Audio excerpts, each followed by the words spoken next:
안녕하십니까? 정성진 목사입니다. 오늘 성장하는 교회의 8가지 정석, 교회 성장 마스터 클래스, 그러한 주제를 가지고 이제 8과를 강의를 녹화로 하도록 하겠습니다. 온라인 수업이니까 여러분들 잘 들으시고 의문이 있는 사항들, 질문들을 적으셨다가 대면 수업, 줌 수업에 여러분들이 질문해 주셨으면 고맙겠습니다. 자, 먼저 산업혁명에 대해서 말씀을 드리고자 합니다. 18세기 말 최초의 기계식 방직기에서부터 오늘날 산업혁명의 역사를 더듬어 보겠습니다. 1차 산업혁명은 18세기 말에 시작됩니다. 그것은 바로 제임스 와트의 전기기관으로 대표되는 수령 및 전기기관, 기계식 생산설비로부터 시작됩니다. 그리고 2차 산업혁명은 바로 컨베이어 벨트가 이제 대표되는데요. 그것은 전기 동력에 의해서 생산 체계가 대량으로 확산되는 것을 뜻합니다. 이것은 19세기부터 20세기에 이르러 2차 산업혁명이 이루어지게 됩니다. 그리고 3차 산업혁명이라고 말하면 이건 20세기 후반이 되는데 이것은 전자기술과 IT를 통한 자동화, 바로 생산을 뜻하는 것입니다. 그리고 이제 4차 산업혁명인데요. 이것은 오늘날 산업을 4차 산업혁명이라고 말합니다. 사이버 물리 시스템을 기반으로 한 유연하고 효율적인 생산 체계라, 그렇게 말씀을 드릴 수가 있겠습니다.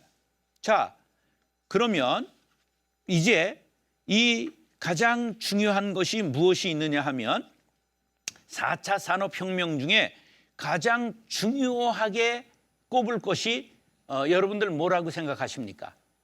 저는 빅데이터라고 꼽습니다. 빅데이터는 우리말로 하면 거대 자료라고, 방대한 자료, 뭐 이렇게 얘기할 수 있겠죠. 자, 그러면 온라인상에서 1분 동안 어떤 일이 일어나고 있을까요? 페이스북에 좋아요가 410만 개가 올라옵니다. 1분 동안에. 그 다음에 트윗에는 34만 7천 개의 좋아가 올라오고요. 그 다음에 이제 인스타그램에서는 173만 6천 개의 좋아요가 붙습니다. 그리고 유튜브는 1분 동안 300시간의 영상이 새로 올라오지요. 자, 이런 것들을 여러분들 잘 빅데이터의 플랫폼이라고 말합니다. 여기에 아주 다양한 지금 빅데이터 온라인상에서 나타나고 있는 것을 여러분들에게 아마존, 바인, 넷플릭스, 애플 이런 것들이 전부 화면에 나와 있습니다. 이런 것들을 우리가 인식을 해야 할 것입니다. 자, 그러면 도시 관리에 있어서 빅데이터를, 이 거대 자료를 어떻게 사용하는가? 이 빅데이터를 기반으로 한 방대한 정보통신 분야의 다양한 자료들을 구글과 유튜브, 트위터 등의 플랫폼을 통해 저장하고 유통하고 수집하고 분석 처리해서 실제 한 개인의 삶뿐만 아니라 사회 조직과 나아가 국가 전체에 실제적인 영향을 끼칠 수가 있습니다. 예를 들자면 이것을 통해서 긴급 대응 시스템을 만들 수도 있고, 교통량을 분석해서 분산시킬 수도 있고, 전력 수요를 진단해서 전기값을 가령 낮에는 비싸게, 밤에는 싸게, 뭐 이런 것들을 계절별로도 조절할 수 있게 되는 것입니다. 그 다음에 빅데이터를 통해서 어느 때 홍수가 임하면 홍수 조절 능력을 어떻게 강화하고 조절할 수 있는가, 이런 것도 하고요. 날씨를 예측해서 날씨에 맞는 상품 개발, 날씨를 통해 가지고 사람들의 피해를 최소화하고 농작물의 피해를 최소화하는 이런 일들이 빅데이터를 통해서 이미 상용화되고 거대 기업들은 이걸 다 활용하고 있다는 사실이죠. 그다음에 수자원의 관리, 자연재해, 산사태, 가령 비탈의 흙들이 물을 얼만큼 머금으면 산이 무너진다. 이런 것들이 다 빅데이터를 통해서 조사해서 저장되어 있으면 경보를 발령할 수 있게 되는 것입니다. 자, 그러면 성장하는 교회들의 8가지 정석, 이것은 누가 만든 거냐 하면 독일의 크리스찬 A. 슈바르츠 박사가 만들었습니다. 이분이 목사님입니다. 근데 이 중요성은 왜 중요하냐? 기독교 최초의 빅데이터이기 때문에 중요합니다. 이미 빅데이터를 모든 기업에서 활용하고 있습니다. 그런데 이 기독교 교계에서는 빅데이터를 활용하는 기관이나 목사님이나 교회들이 없다고 하는 놀라운 사실입니다. 세상에서는 이미 이거 다 활용해서 어느 때 사람들이 가장 백화점을 많이 이용한다, 어느 나이 계층이 이용한다, 그리고 어느 사람들이 카드를 제일 많이 긁는다, 이런 것이 통계에 전부 잡혀서 그것을 이용해서 고객을 대응하는 거죠. 그런데 교회는 이런 것이 그냥 개인적인 감각에 의해서 목회에 활용될 뿐이고 아무도 이런 것에 주목하지 않았을 그때에 이것이 80년에 그 크리스찬 A. 슈바르츠라고 하는 목사님의 책이 나오게 되는데 이것이 바로 기독교 최초의 빅데이터입니다. 이게 얼마나 빅데이터냐 하면 20년간 5대양 6대주의 18개 언어권의 32개 국가에 자연적으로 성장하고 있는 1000개의 교회에 한 사람에게 30문항씩을 줘서 100만 개 문항을 받아낸 겁니다. 그리고 컴퓨터에 놓고 시뮬레이션 한 거예요. 다 돌려보았더니 아주 공통적인 8가지 사항이 성장하는 교회에서 발견된 겁니다. 그 8가지를 바로 A. 슈바르츠 목사님이 성장하는 교회들의 8가지 정석, 그러한 책으로 나왔습니다. 그 책을 한번 보여드릴게요. 그 책이 바로 NCD, 우리 한국의 NCD 도서출판에서 나온 바로 자연적 교회 성장, 요 책입니다. 제가 이 책을 이게 너무 중요한 것을 깨닫게 되면서 2001년에 이 책이 우리나라에서 나온 건 1999년 11월 1일에 나왔습니다. 근데 제가 이 책을 가지고 2001년에 처음으로 설교를 8번 했습니다. 그리고 2008년에 두 번째 8번 설교를 했습니다. 세 번째 목회를 마치면서 2018년 한 해 동안 거룩한 빛 광성교회를 이룩해온 가장 중요한 설교를 1년 동안 하면서 그것을 광성 신명기라고 이름을 붙였습니다. 신명기는 듀트로노미, 두 번째 거듭, 그런 뜻을 갖고 있거든요. 그래서 거듭 이제 설교를 하면서 제가 이제 3차례나 요걸 가지고 설교를 했습니다. 그러면서 목회자들을 위해서 만들어낸 이게 설교요 교재화된 요 책을 제가 8가지 정석이라는 책을 만들어 낸 것입니다. 자, 지금도 건강한 교회 성장이 가능한가? 가능하다고 봅니다. 그 8가지가 무엇이냐? 첫 번째, 사역자를 세우는 지도력, 리더십에 관한 문제입니다. 리더십인데 어떤 리더십이냐? 사역자를 종으로 만들거나 병신도로 만들거나 그저 반쯤 똑똑한 사람으로 만드는 것이 아니라 진정 동반자로 만드는, 그래서 그들을 아주 우수한 일꾼들로 만들어 리더로 세우는 지도력, 이게 진정한 지도자죠. 사역자를 세우는 지도력이 첫 번째. 두 번째, 바로 그들이 가지고 있는 은사를 유감없이 아낌없이 남김없이 발휘할 수 있도록 그들을 추워주고 이끌어주고 춤추게 만드는 사역, 이것을 은사 중심적 사역, 이것이 하나님께서 우리에게 원하시는 사역입니다. 세 번째, 영성이 있는 교회, 영성이 있는 목회자들을 원하시는데 그들에게 무엇이 있어야 되느냐? 열정이 있어야 합니다. 사람이 영성이 있는데 열정이 없거나 열정은 있는데 영성이 없으면 사고가 나거든요. 그래서 열정적 영성이 중요하다. 그 다음에 네 번째, 조직이 유기적으로 돌아가는가, 기름진 기계가 돌아가듯이 돌아가는가, 이것이 기능적 조직입니다. 그래서 조직에 부하가 걸리고 가는 데마다 막힘 현상이 일어나고 조직이 충돌하고 그러면 안 되거든요. 그래서 조직이 잘 되어 있는가 하는 것이 네 번째. 다섯 번째는 예배가 살아있어야 되는데 이것이 살아있는 예배인가, 다시 말하면 영감이 있는, 영성이 있는 예배인가, 하나님과 신령과 진정으로 교통하는 예배인가, 이 문제가 다섯 번째. 그 다음에 여섯 번째는 교회가 크고 작은 것을 떠나서 교회에 있는 모든 사람들이 소그룹에 들어가 있는가, 그리고 교회의 소그룹마다 살아있는가, 그것이 전인적 소그룹.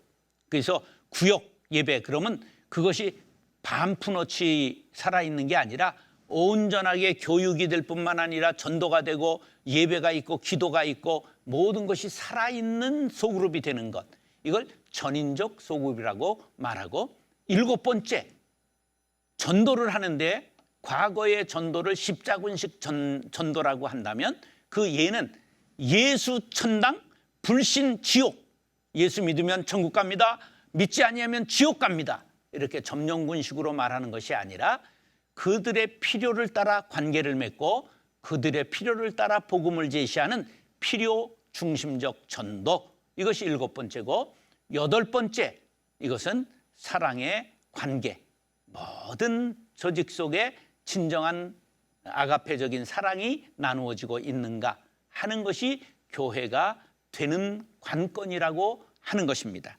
자, 그런데 중요한 여기에 최소치 요인 혹은 물동이 원리라고 하는 것이 있습니다. 이 여덟 가지가 있는데 그 중에 하나만 빠져도 안 되고 하나가 너무 낮은 점수가 있어도 안 된다는 것이 바로 최소치 요인이요, 이것을 물동이로 설명했기 때문에 물동이 원리라고도 말합니다. 자, 여덟 가지 요인, 저 쫄대를 여덟 개를 대서 만든 물동이라고 생각하고 그 여덟 가지 중에 이제 하나가 2가 빠져서 절반이 있다면 그것이 물이 챌 때 그 2가 빠진 대로 물이 다 빠지기 때문에 바로 그 최소 점수를 받고 있는 것이 그 교회의 평균 점수가 된다. 이것이 최소치 요인입니다. 자, 계산하기 쉽게 저 쫄대가 10개라고 생각을 하겠습니다. 10개인데 다 완전해요. 근데 하나 쫄대가 2가 절반 빠져서 50입니다. 그럼 물을 보여. 그럼 얼마가 채이지요? 50 되는 대로 물이 빠지기 때문에 50에서 50%에서 물이 멈춥니다. 그러면 그 교회는 평균이 숫자적으로는 95입니다. 95%인데 실제적으로는 50점이 된다. 왜? 그쪽으로 전부 물이 빠져버리기 때문에 교인들이 흘러가기 때문입니다. 이게 아주 중요한 요인이에요. 그러니까 최소치 요인을 올리려고 노력하는 것이 아니라 낮은 최소치 요인이 되는 걸 발견하고 그것을 올리는 것 주력할 때 평균 점수가 높아진다. 이것이 최소치 요인입니다. 그래서 목사님들이 이제 우리가 전도할 때 그 뭐라고 말하냐면 뚫린 구멍, 뒷구멍을 막아라, 뒷문을 막아라, 이런 말 하거든요. 뒷문으로 다 샌다는 거죠. 앞으로 남고 뒤로 미치는 장사한다. 그렇기 때문에 이걸 최소치 요인, 미니멈 물동이 원리라고 말하는 것입니다. 그래서 이것을 최소치 요인을 나무 물통의 법칙이라고 하고, 학계에서는 독일의 화학자인 리비히에 의해 처음 주장되었기 때문에 최소율의 법칙이라고, 로우 오브 미니멈이라고 말하기도 합니다. 여러분들 이 최소치 요인을 꼭 머리에 간직하시기를 바랍니다. 자, 그 다음에 제가 그러면 이것을 이렇게 그림으로 8가지를 그려보았습니다. 집을 지려면 먼저 기초가 중요합니다. 그 기초를 사역자를 세우는 지도력, 그것으로 기초를 세웁니다. 그 다음에 석가래를 이제 기둥을 쫙 세웁니다. 기둥을 세울 때 그 기둥을 은사 중심적 사역, 그 다음에 그 대들보, 열정적 영성, 이렇게 세웁니다. 그 다음에 벽을 기능적 조직, 영감 있는 예배, 그 다음에 지붕이 있지 않습니까? 지붕을 사랑의 관계의 지붕으로 덮고 그 안에서 필요중심적 전도, 전인적 소그룹을 채우면 교회가 온전한 교회가 될 수 있다. 이건 제가 생각하며 집을 그려본 것입니다. 여러분들은 다르게 그려볼 수 있을 겁니다. 어느 것이 더 중요하다, 나는 이것이 더 중요하다고 생각한다, 그렇게 만들어 볼 수 있으리라고 생각합니다. 자, 그러면 먼저 평신도를 동역자로 세우는 리더십에 대해서 강의를 하도록 하겠습니다. 평신도를 동역자로 세우는 리더십.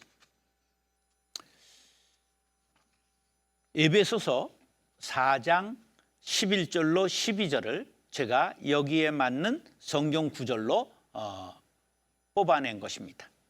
제가 한번 읽겠습니다. 그가 어떤 사람은 사도로, 어떤 사람은 선지자로, 어떤 사람은 복음 전하는 자로, 어떤 사람은 목사와 교사로 삼으셨으니 이는 성도를 온전하게 하여 봉사의 일을 하게 하며 그리스도의 몸을 세우려 하심이라. 에베소서 4장 11절로 12절 말씀입니다.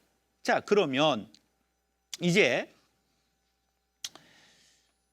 이 평신도를 동역자로 세우는 리더십, 첫 번째 생각해 볼 것은 성도들을 온전한 성도로 만드는 리더십을 가져야 합니다.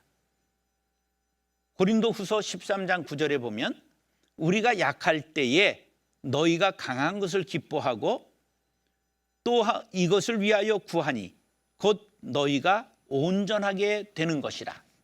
아니, 목사면 교인들을 다 온전하게 세우기를 원하는 것 당연하지 않습니까? 아니에요.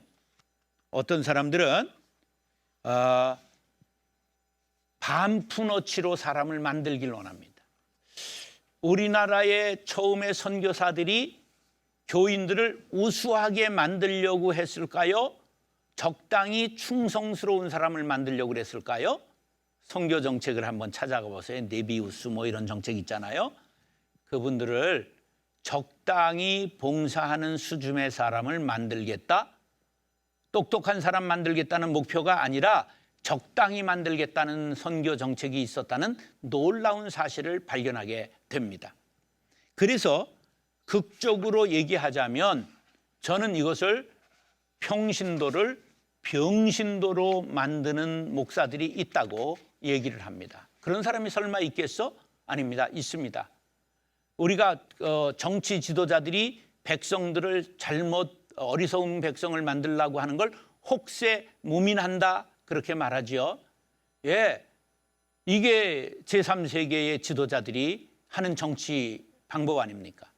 지금 미얀마 같은데 사람들의 민권은 자라나고 백성들의 의식은 올라가는데 지금 군부가 막 총질을 하고 있지 않습니까? 그 피바람이 불고 있는데 옛날 우리도 광주 사태가 그런 사건이 있지 않았습니까?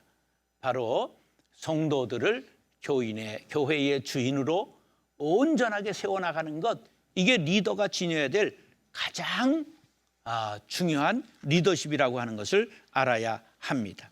그래서 우리가 리더를 온전케 하는 것, 너무 중요한 것을 알아야 합니다. 자, 보세요.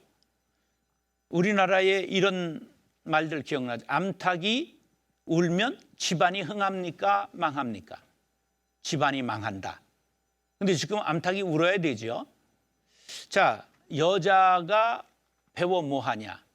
이래서 50년 전만 해도 학교 안 보내는 부모들이 많았죠. 한 세기 전에는 여자 공부를 시켜야 하는 집안이 없었죠. 이것이 바로 사회 인식이에요. 여자는 제 이름 속자만 쓸 줄 알면 된다. 지식인은 말만 많고 골치 아프다. 모르는 게 약이다. 이게 모두 우민화와 관계가 깊습니다. 그래서 많이 가르치지 않고 정보를 제한하고 어리석은 사람을 만들어 길들이는 거. 길들이는 건 뭡니까? 짐승과 같이 만들겠다는 거예요. 수족처럼 부리겠다는 거죠. 이것을 전근대적인 지도력이요 우민화 정책이라고 말할 수 있습니다. 백성을 어리석게 만들어 제멋대로 다스리려고 하는 계획, 이 우민화 정책이지요. 이것이 교회에 존재한다면 평신도를 병신도로 만들려고 하는 거죠. 절대 안 됩니다. 평신도는 지도자가 되어야 되지 병신 만들면 안 되지요. 우리 중세 캐톨릭 역사를 아시잖아요. 성경을 읽게 했을까요? 못 읽게 만들었습니다.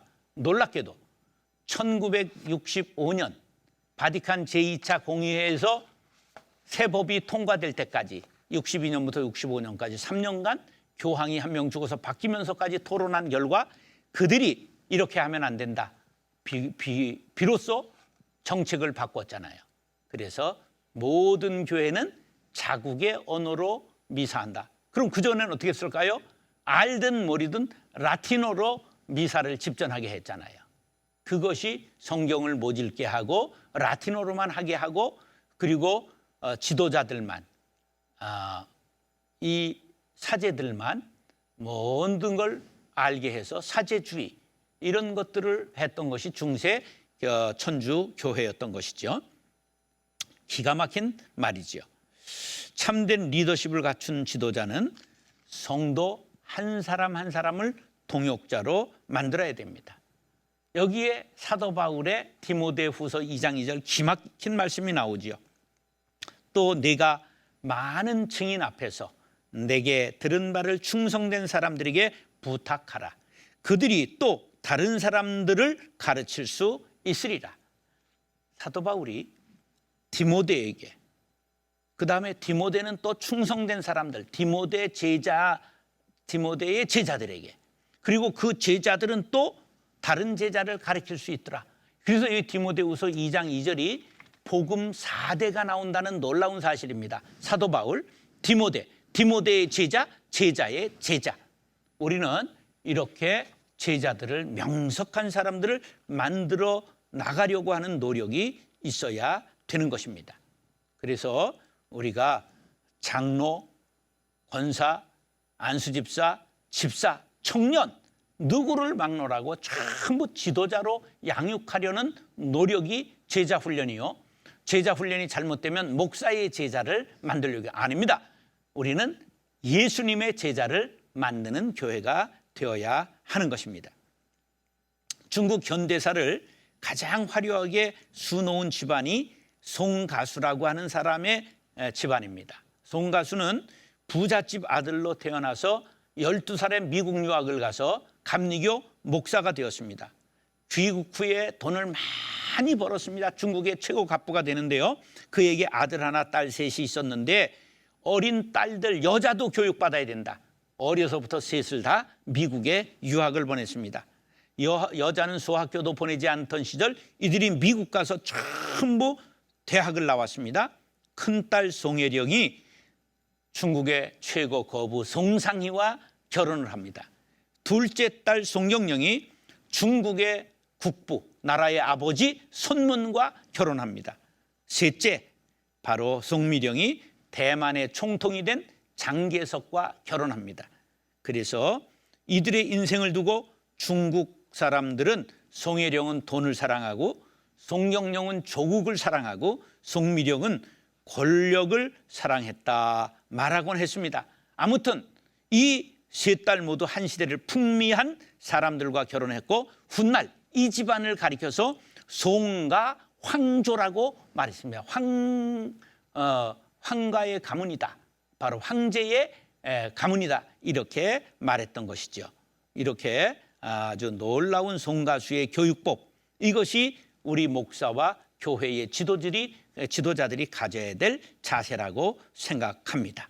자, 그래서 목사는 성도들을 온전케 길러야 하는 것입니다. 자, 두 번째 말씀을 드리겠습니다. 그러면 평신도를 동역자로 세우는 리더십의 두 번째, 봉사하는 성도를 만드는 리더십에 대해서 말씀을 드리겠습니다. 베드로전서 4장 10절로 11절 유명한 말씀이죠. 자, 이 오늘 에베소서 4장 12절에 보면 봉사의 일을 하게 하며 그렇게 말씀하고 있습니다. 그런데 베드로전서 4장 10절로 11절에 보면 선한 청지기 같이 서로 봉사하라는 유명한 말씀이 있죠. 자, 그러면 봉사가 뭘까? 자, 봉사라는 건 우리가 잘 알죠. 예, 봉사를 잘 알아요. 그런데 중요한 건 뭐냐 하면 오늘날 큰 교회, 대형 교회 모든 일을 그냥 직원들, 목사님들이 다 해버리고 교인들을 교회 와서 평안히 쉬다가 가게 만드는 교회들이 더러 있더라고요. 저는 그것을 벤치 워머라고 생각합니다. 왜냐하면 교회 의자만 따뜻하게 데우다가 가는 사람들, 벤치 워머. 자, 그런 사람으로 만들면 안 된다는 거죠.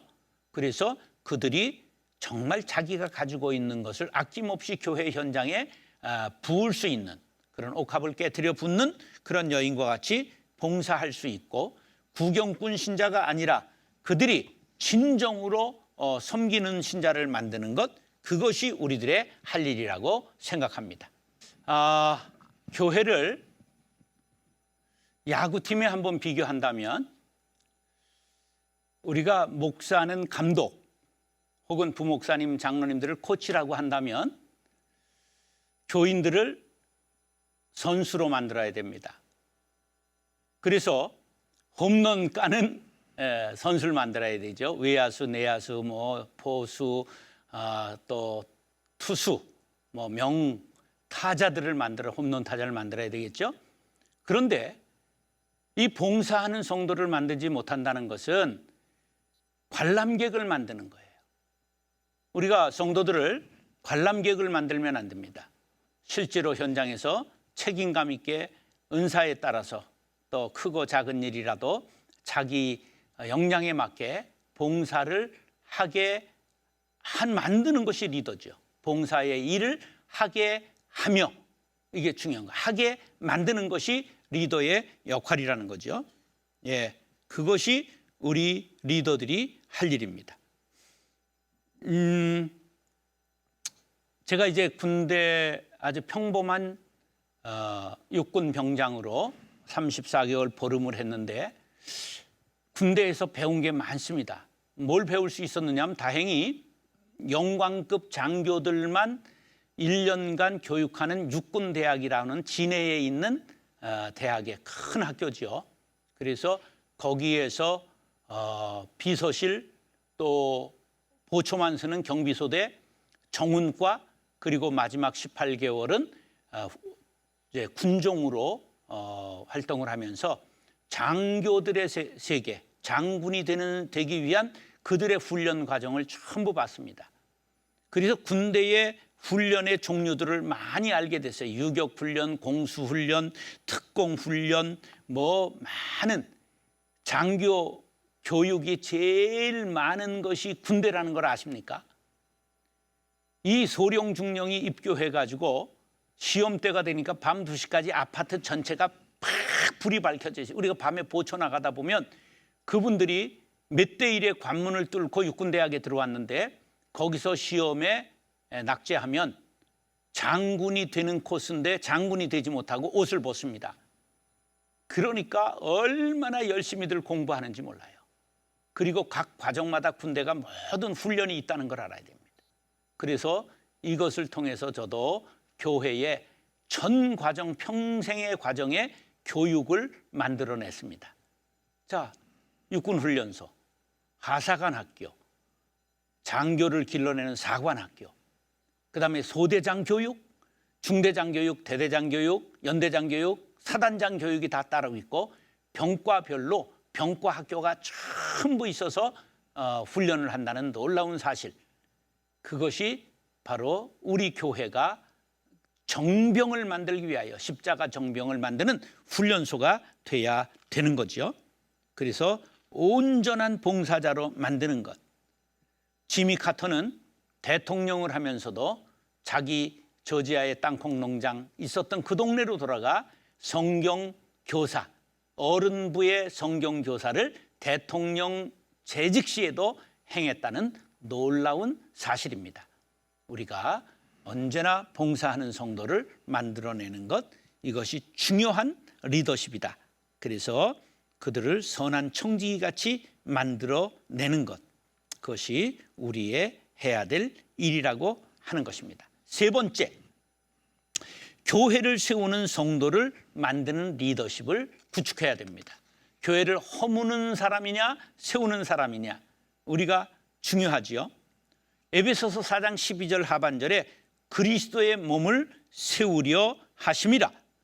자, 우리를 사도, 선지자, 복음 전하는 자, 목사, 교사, 성도를 쫙 세웠는데, 첫째는 성도를 온전하게 하고, 두 번째는 봉사의 일을 하게 하고, 세 번째는 그리스도의 몸을 세우려 함이라.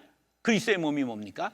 교회를 뜻합니다. 교회의 머리는 그리스도, 몸은 바로 성도들을 뜻하고 교회를 뜻하는 것입니다. 바로 교회를 세워나가는 일꾼들을 만드는 것, 그것이 리더가 해야 될 제일 중요한 일입니다. 그러면서 에베소서 4장 13절에 나오는 것이 그리스도의 장성한 분량이 충만한 데까지 이르는 사람을 만들라고 말하고 있습니다. 자, 그래서 우리가 교회를 세우는 성도는 뭐냐 하면 교인들이 목회자에 대한 자부심이 강하도록 만드는 것 중요합니다. 신뢰하도록 만드는 것 중요합니다. 그런데 그것이 너무 강하면 목사가 교주가 되고 이단이 될 가능성도 상존한다는 것을 알아야 합니다. 목사를 존경하되 신처럼 떠받들면 안 된다. 그러나 목사를 신뢰하지 않고는 교회가 설 수가 없습니다. 그래서 하나님의 뜻을 구하는 사람들, 물질의 복만 구하는 것이 아니라 하나님의 뜻을 구하는 사람들 만드는 것, 그것이 중요하죠. 그러기 위해서는 너희는 먼저 그의 나라와 그의 의를 구하라. 그리하면 이 모든 것을 너희에게 더하시리라. 신앙의 순서를 아는 거죠. 먼저 할 일과 나중에 할 일을 아는 사람, 그것이 바로 교회를 세우는 사람이 되는 것이죠. 자, 그럼 교회를 세운다 하는데 허무는 사람은 어떤 사람이냐? 바로 아가서 2장 15절에 보면 우리를 위하여 곧 포도원을 허는 작은 여우를 잡으라. 우리의 포도원에 꽃이 피었습니다. 교회가 포도원입니다. 교회에 꽃이 만발하고 곧 열매를 맺을 수 있게 자랄 때 되면 거기에 작은 여우가 들어옵니다. 큰 여우가 아닙니다. 그런데 작은 여우들이 그 포도원에 꽃이 필 때 까불까불하면서 포도원에 꽃을 건드려서 꽃을 땁니다. 그러면 꽃이 떨어지면 어떻게 되죠? 열매를 맺지 못하게 되는 것입니다. 여기에 시사점이 있죠. 바로 큰 여우가 아니라 작은 여우, 아무것도 아닌 것 같은데 교회의 기쁨을 빼앗아가고 향기를 시들게 하는, 사라지게 만드는 행위, 이것이 포도원의 작은 여우입니다. 그것이 성경적으로 보면 비방하고 수군수군하고 바로 부정적인 이렇게 사고를 쫙 불순 향기처럼 그 교회에 퍼지게 하는, 덮개스를 뿜는 그런 것을 말하는 거죠. 사람을 주먹으로 때려 손해를 끼치는 게 아니라 말로 비방을 한다거나 부정적인 말로 사람들의 마음의 길을 꺾어내는, 이것이 교회를 무너지게 하는 원인이 된다고 하는 것입니다. 그래서 바로 포도원을 허는 여우, 그것이 무엇인가? 항상 말조심해야 되고 칭찬하는 운동, 감사가 입에 붙는 성도들이 되게 하는 것, 이것이 교회를 세우는 성도를 만드는 리더십입니다. 그래서 교인들을 긍정적 마인드를 일깨우고 구호를 잘 만들어야 됩니다. 제가 구호 만드는 전공이거든요. 뭐 어떤 걸 했냐면 이런 거 있습니다. 할 수 있다, 하면 된다, 해보자, 이런 거 있잖아요. 그런데 전 이걸 이렇게 만들었어요. 할 수 있다, 하면 된다, 꼭 된다, 이렇게 만들어가지고 사람들의 마음을 자꾸만 긍정적으로 바꿉니다. 그 다음에 이제 당신은 하나님의 복을 받은 사람입니다. 복의 근원이 되시기 바랍니다. 당신이 교회에 있을 때 교회가 반짝반짝 빛납니다. 당신이 찬양할 때 성가대가 빛을 발합니다. 당신의 봉사하는 모습이 참 아름답습니다. 아세요? 당신이 꼭 필요한 바로 그 한 사람이라는 사실을 뭐 이런 것들을 자꾸만 주지시켜서 사람들의 마인드를 바꾸어 가는 것입니다. 희망적인 말, 아름다운 말, 자다가 벌떡 일어날 수 있는 그러한 긍정적 사고로 사람들을 자꾸만 키워나가는 거죠. 작은 나무를 기둥감으로 만드는 데는 100년 걸리지만 기둥감 같은 큰 나무를 넘어뜨리는 데는 1시간이면 족합니다. 그래서 사람을 넘어뜨리고 무너뜨리는 것은 바로 비방, 수군수군하는 것, 부정적인 말, 사람을 세우는 건 긍정적인 말, 칭찬과 바로 상급입니다. 그러므로 칭찬은 고래도 춤추게 한다. 그래서 칭찬하고 격려하고 각 성도들의 가정에 칭찬과 격려의 상비약을 준비하게 하고 서로 격려하고 입술에서 늘 감사의 말이 나오게 만드는 마음 옥토가리를 하는 거죠. 이런 것들이 바로 평신도를 교회를 세우는 사람으로 만들어가는 리더십입니다. 그래서 우리가 이런 사람들이 교회에 있으면 지도자들은 큰 힘을 얻게 됩니다. 골로새서 4장 11절입니다. 유스도라 하는 예수도 너희에게 문안하느니라. 그들은 할레파이나 이들만은 하나님의 나라를 위하여 함께 역사하는 자들이니 이런 사람들이 나의 위로가 되었느니라. 힘든 선교의 역사 중에 위로를 받았던 유스도와 같은 사람들 될 수 있기를 축복합니다. 자, 그러면 이제 일과를 한번 정리하고 나아가도록 하겠습니다. 함께 생각해 볼 문제입니다. 첫 번째, 지금 우리 교회는 인재를 키우는 교회인가? 아니면 인재가 떠나가는 교회인가? 한번 생각해 보시기 바랍니다. 지금 우리 교회는 봉사자들이 전체 몇 퍼센트 정도가 봉사에 참여하고 있는가? 봉사자들의 비율이 적다면 그 이유가 무엇이라고 생각하는가? 우리 교회는 작은 여우들이 있다면 우리 교회를 허무는 작은 여우, 그것은 무엇일까 하는 것을 구체적으로 생각해 보기. 네 번째, 교회 내에서 평신도를 동역자로 키우는 리더십이 제대로 발휘하기 위해서 3가지 방안을 한번 생각해 보기. 이렇게 4가지 문제를 여러분들에게 제시하면서 일과 바로 서론과 함께 일과 평신도를 동역자로 세우는 리더십을 마치도록 하겠습니다.